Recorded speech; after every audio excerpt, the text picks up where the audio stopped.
Boa noite a todos. Que a paz do Senhor possa nos envolver, que possamos, em primeiro lugar, agradecer a Deus pela presença aqui nesta casa, tão carinhosamente preparada pelos amigos espirituais. E dentro dessa harmonia, possamos refletir as nossas atitudes, nossos pensamentos, à luz da doutrina, à luz dos ensinamentos que Jesus nos deixou, de modo que possamos, a cada dia, ir incorporando as boas atitudes, os bons pensamentos no nosso trabalho, na nossa casa, nos nossos relacionamentos com todos. Que assim seja, graças a Deus. Bom, hoje eu trouxe um tema: quem soluciona os nossos problemas? Não tem coisa melhor do que terceirizar problemas, né? Vem aquela bomba pra gente e aí, não tem nada a ver com isso, né? O culpado não está aqui na sua frente, está em outro lugar, né? Quem que soluciona? Somos nós?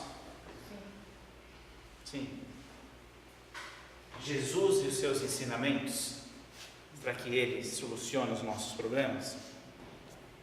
Deus, será que Ele soluciona? Já está complicando um pouquinho, né? Parecia fácil a pergunta. A lei de causa e efeito soluciona os nossos problemas? A religião, essa soluciona. Ajuda? Bastante. E às vezes atrapalha, né? Não? Talvez a religiosidade, talvez a espiritualidade não atrapalhe, mas as religiões... Aliás, por coincidência, eu estava vendo os livros ali na frente, tinha um deles bem na frente. Espiritismo versus protestantismo. Talvez só pelo título já dá para ver que talvez algum problema tenhamos aí, né? A doutrina espírita resolve os nossos problemas? Ajuda. Como ajuda? E reforma íntima? Também. Ou seriam as nossas atitudes que solucionam os nossos problemas? Vocês viram que nós, durante esse pequeno questionário, a gente terceirizou, sem querer a gente terceirizou um pouquinho. Não, é o ensinamento, é a religião, é a doutrina. Gente, a doutrina não vai fazer nada por nós, se nós não fizermos nada por nós mesmos. Não vai adiantar nada. Não adianta ficar aqui sentado toda quinta-feira ou os outros dias que a casa oferece serviços. Não adianta ler toda a obra de Kardec, toda a obra de Joana de Ângeles e outros, se as nossas atitudes não mudarem. Mas eu coloquei a lei de causa e efeito aí. Por quê? Você poderia perguntar assim, mas por que não coloca a lei do progresso? Né? A lei do progresso é mais tranquilinha, né? Porque ela diz que nós vamos progredir. Mesmo que a gente fique estacionado por um bom tempo, descansando, tranquilo, uma hora a gente progride. A lei do progresso diz que a gente vai progredir, que essa é a lei natural. Essa dá um pouquinho mais de trabalho, um pouquinho mais de preocupação, de causa e efeito. Aquilo que a gente faz, de bom ou de ruim, tem efeito lá na frente. Então, dessa aqui, não dá para a gente escapar, não. Uma outra pergunta para ajudar nessa reflexão de quem resolve os nossos problemas. Não está respondido ainda, tá? Somos exagerados ou comedidos? Nós temos o necessário ou nós temos coisas que são supérfluas? Como é que a gente responde isso? Alguém que está com fome e gosta de um hambúrguer, aí eu falo para esse alguém, olha, vem cá, ainda não jantamos ainda, eu pelo menos não jantei, come só um pedacinho, pequenininho. Será que vai? Será que não vai dar vontade de comer um inteiro? E um cidadão desse aí deve ter umas 3.000, 4.000 calorias, né? O dobro, o triplo que a gente precisa no dia todo, né? Para aqueles que são formigas, dá para comer só uma fatiazinha, assim, de espessura igual a da mortadela que a gente compra, dá? Difícil, né? Eu acho que a gente às vezes exagera. Em relação ao sexo, será que a gente é comedido, é correto? Ou a gente tem exageros? Ou tem distorções? Que nada mais é uma forma de exagero não cuidada. Nas drogas, aqui eu representei as pesadas, mas o simples fardo de cerveja que a gente tem aos montes nos supermercados, e agora eu não sei porquê, você vai entrar no supermercado, você tromba, né, com as cervejas nesses dias, né? Você tem que ficar desviando ali. É ou não é? Colocam aquele mundo de cerveja, quer dizer, carnaval é sinônimo de ter que beber, de ter que sair de si e não ser comedido, né? Ser exagerado, como o Cazuza falava, né? Será que é isso? É isso que a gente precisa? É isso que vai solucionar os nossos problemas ou vai causar outros problemas? Está vendo? Está cada vez mais aqui mesmo a responsabilidade da solução dos problemas. E está em como que a gente lida com essas coisas. Porque tudo que eu trouxe aqui traz prazer. Alguém tem alguma dúvida? Ninguém iria se viciar em uma dessas drogas aqui se ela não trouxesse prazer, pelo menos no início.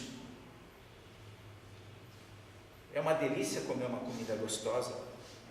Prazer enorme. Só que tem uma diferença entre se alimentar para que a gente possa manter o sistema fisiológico funcionando, em bom funcionamento, e existe uma diferença em se empanturrar de comida, pelo próprio prazer. A diferença é muito grande. E esse limite somos nós que temos que dar. Não é o vendedor de cerveja, não é o vendedor de doces, não é o vendedor de drogas que vai falar qual é o limite. Marcelo, não use mais drogas, pare por aqui, você já se drogou bastante. Ele quer mais que você consuma. As padarias, os supermercados querem mais que você consuma. Já essas padarias maravilhosas que você entra, parece que o cheiro do pão. Você já viu aqueles desenhos antigos que o cheiro ia levando o personagem? As padarias de hoje em dia são assim, você entra ali, aquele cheiro parece que vai te conduzindo, né? Vai te hipnotizando para que você pegue cada vez mais, né? Só que essas duas palavras, inclusive há um capítulo do Evangelho segundo o Espiritismo, que Kardec coloca muito bem claro: gozos e penas, satisfação e a consequência da satisfação, que pode ser uma pena.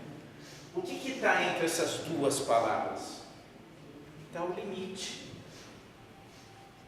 Se nós soubermos posicionar esse limite em tudo aquilo que nós fazemos no dia a dia, seja do básico, comer, beber, até as atitudes no trabalho, na família, na sociedade, se nós soubermos colocar esse limite, a gente sofre menos, a gente leva menos penas. Então, se a gente puder limitar esses gozos a um limite que eu possa viver feliz, mas eu não tenha que pagar penas. Nada mais é do que entrar em acordo com a lei de causa e efeito. Mas cidadã aí, obesidade já mata mais do que desnutrição, aponta a pesquisa. Isso é no mundo. Tem coisa errada, não tem? Quer dizer, a gente viveu anos e anos, quem tem mais cabelos brancos, com o sofrimento de ver, não só na televisão ou até nas vizinhanças, quem era de periferias ou de cidades mais distantes das capitais, a fome. A fome era uma coisa presente no dia a dia. A África, a fome ainda é algo presente. Em boa parte da Ásia, a fome. E é fome mesmo, não é comer aquele hambúrguer maravilhoso ali inteiro, não. Eu estou falando do mínimo, do mínimo, do mínimo.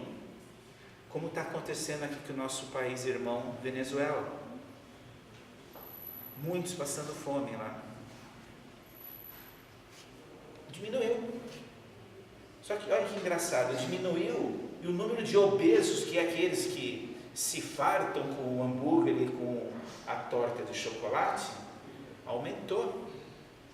A gente saiu de um ponto para negativo, em posição negativa, para um ponto extremamente positivo nessa escala de calorias aí.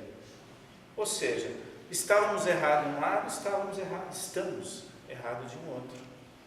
A gente não colocou o limite, a linha do limite no ponto correto. Isso em termos de população. Isso serve para a nossa vida. O questionamento básico que a gente tem que sair daqui hoje é: os meus limites estão colocados na posição correta? Em todos os campos.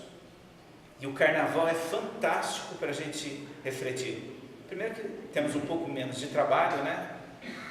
Aí aqueles que não vão trabalhar, ou mesmo a demanda daqueles de que trabalham, com exceção dos pronto-socorro, etc., esses aumentam e muito a demanda de trabalho, mas a maioria tem um tempo para refletir, e usemos esse tempo para refletir se os nossos limites estão nas posições corretas.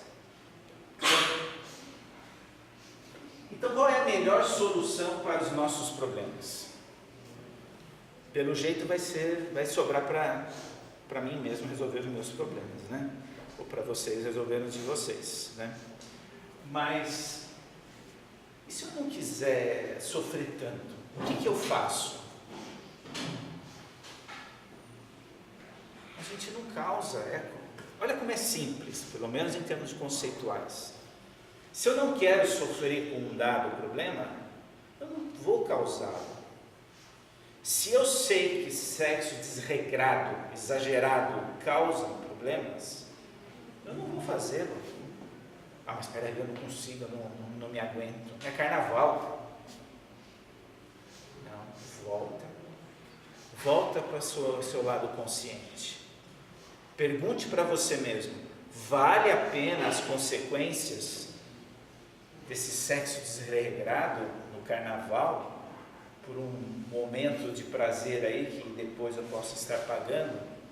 Até antes de vir para cá, recebi pelo WhatsApp uma figurinha até engraçada, que tem o preço de um preservativo, R$1,70, e do outro lado o preço de uma latinha de NAN, R$60, que é o primeiro leitinho, né, que as crianças tomam, né? Ó, é só um alerta, é só um aviso, né? Tem consequências, e não são só essas consequências que a gente tem que falar. Tem as consequências espirituais. Quando eu começo a entrar num ritmo desregrado, seja de comida, de bebida, alcoólica ou não, de sexo, tudo aquilo que traz prazer, eu estou trazendo para junto de mim não só problemas fisiológicos, naturais, né? E vai engordar, e vai isso, aquilo, outro, mas também eu estou trazendo amiguinhos espirituais que têm o mesmo tipo de problema. Eu estou trazendo o que a gente chama de obsessores, que se sintonizam com esse tipo de prazer que eu tenho. Porque eles, lá na erraticidade, lá no plano espiritual, eles não têm o corpo físico para comer um hambúrguer e degustar aquele prazer de um hambúrguer. Ele depende de alguém aqui comendo aquele hambúrguer para que ele possa absorver de alguma forma aquela energia, aquele sabor que aquele hambúrguer está proporcionando para aquele que está encarnado. Aí o reencarnado passa a ser um veículo de prazer para esses irmãozinhos que ainda dependem, estão muito ligados à matéria, muito ligados às sensações. E eles vão ficar aqui na nossa orelha falando, come outro. Porque deve ter uma fila lá, deve ter a fila do hambúrguer, né, que gosta do hambúrguer, tem a fila do que gosta do sexo desregrado, tem a fila que gosta da droga, e bom, cada um deles querem te incentivar e cada vez mais a estar proporcionando esse prazer para eles. Só que isso tem um preço. Você vai ali, no final das contas, você vai pagar a sua conta e da dos demais lá, né?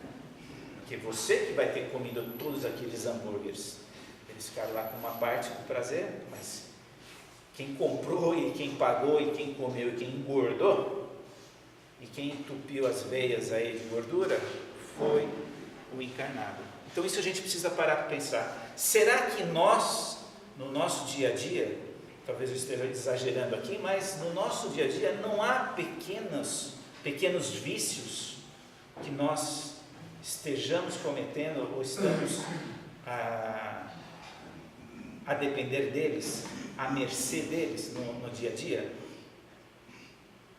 É bom a gente parar para pensar, talvez uma outra tarefa para a gente levar para o carnaval. Então não causar é o ideal. E como que a gente não causa problemas? O Evangelho, a doutrina nos traz. Tá? Não faça ao próximo aquilo que não queira que façam a você. Isso já ajuda muito. Quando a gente olha para o próximo e se coloca no lugar dele, que é um exercício extremamente difícil de se fazer na prática, é mais simples falar do que fazer. A hora que a gente começa a fazer isso, a gente começa a nos desenvolver. Quando eu paro para pensar no outro. Agora, essa frase, não faça ao próximo aquilo que não queira que façam a você, ela é passiva. Não vou fazer. A outra já é ativa. Faça ao próximo aquilo que queira que façam a você.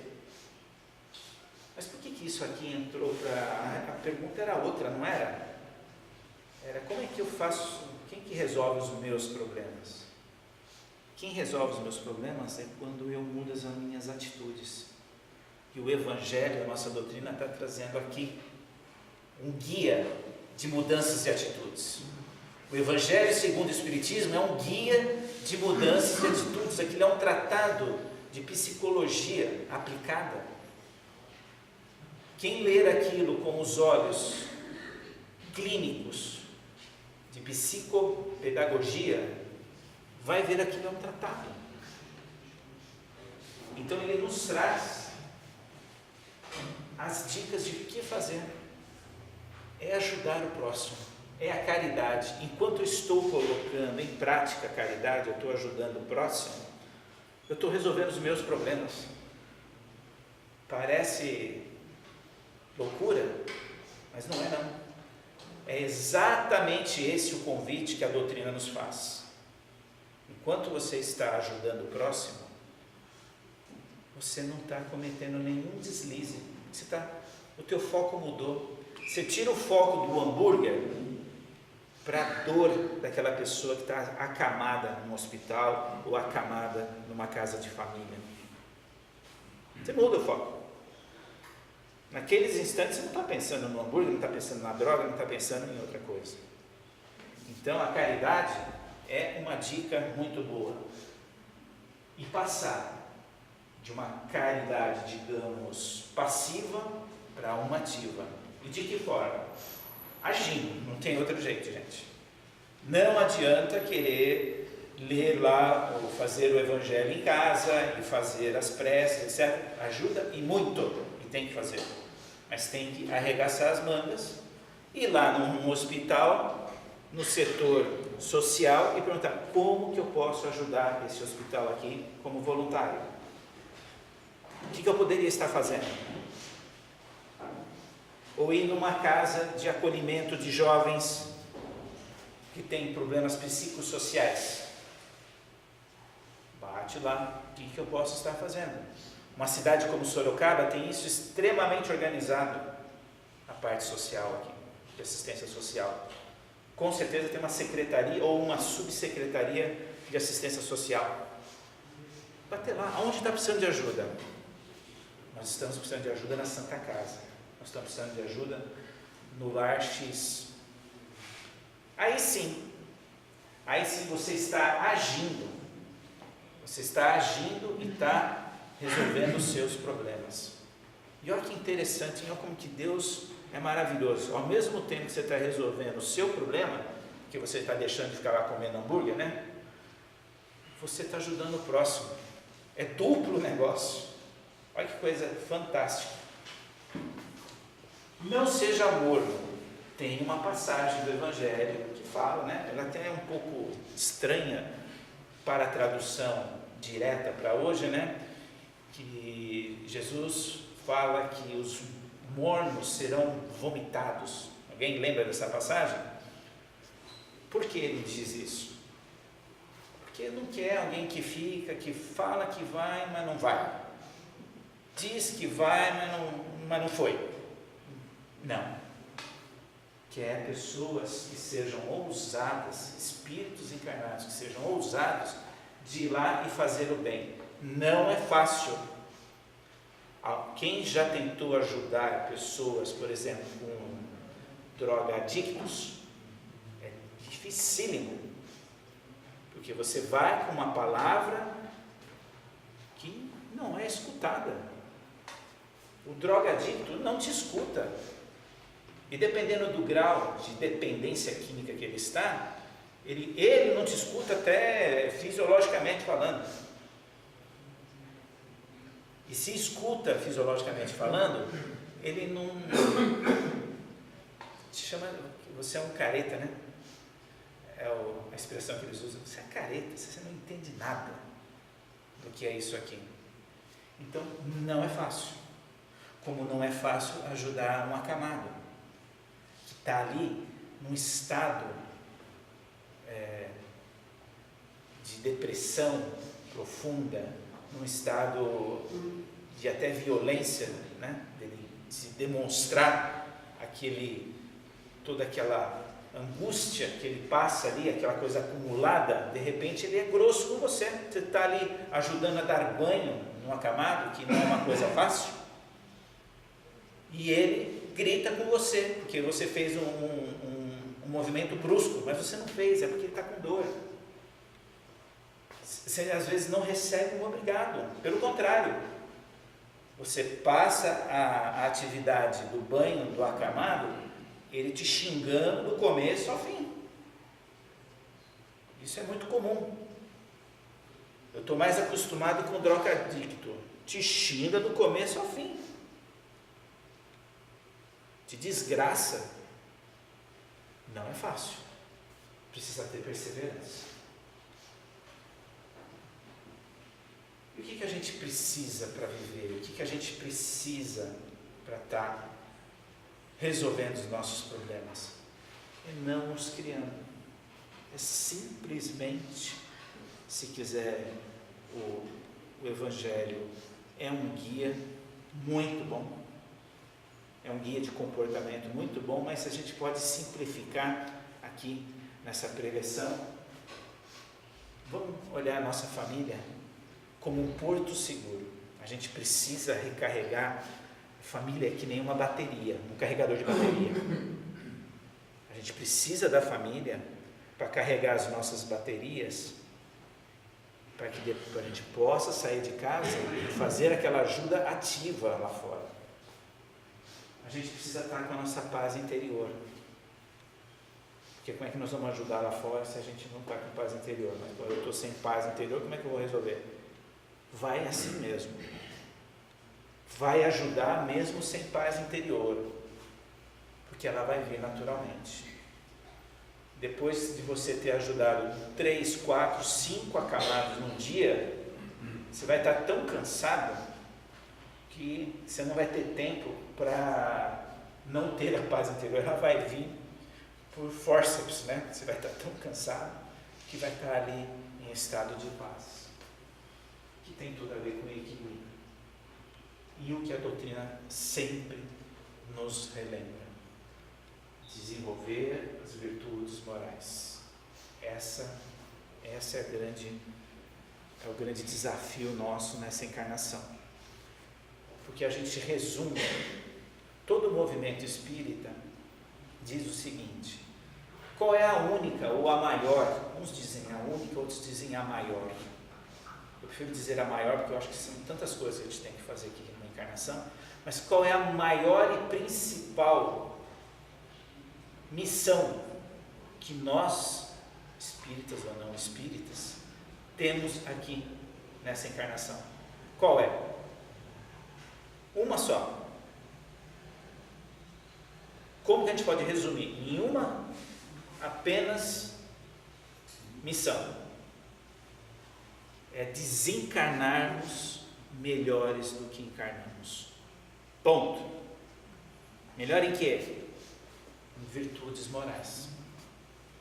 Se eu desencarnar com uma virtude moral um pouquinho melhor do que eu encarnei aqui, já cumpri, talvez, não sei se é a missão inteira, mas uma parte dela foi cumprida.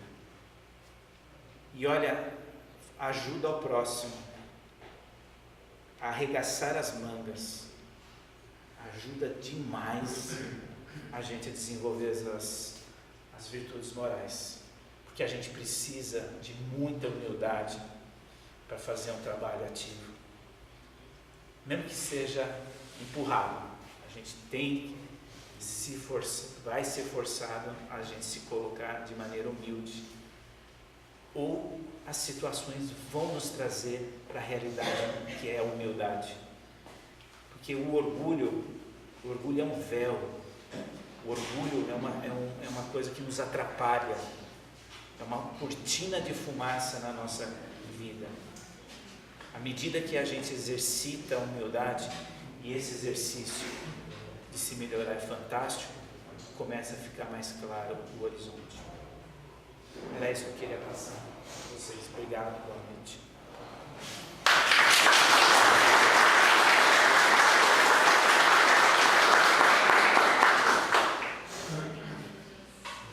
E para encerrar,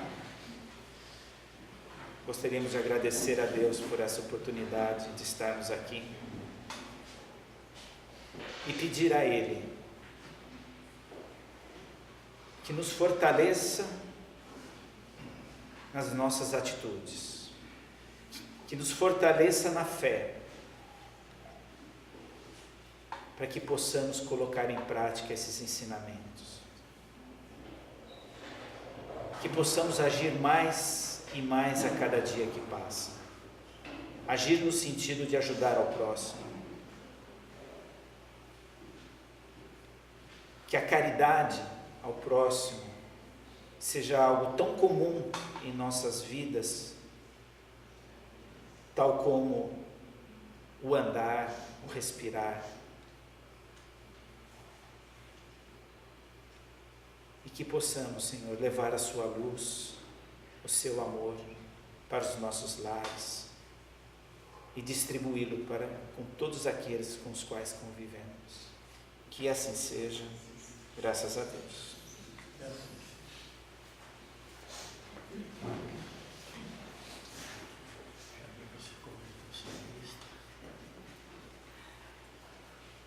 Passando para ele um folheto: ajuda. Ajude sempre. Ajude sempre. Nós temos lá, se ler, vai ver o que é o que nós devemos fazer. É o que ele passou. A gente agradece o Marcelo, sempre está nos ajudando, nos auxiliando. Então, ele veio lá de sábado para nos auxiliar.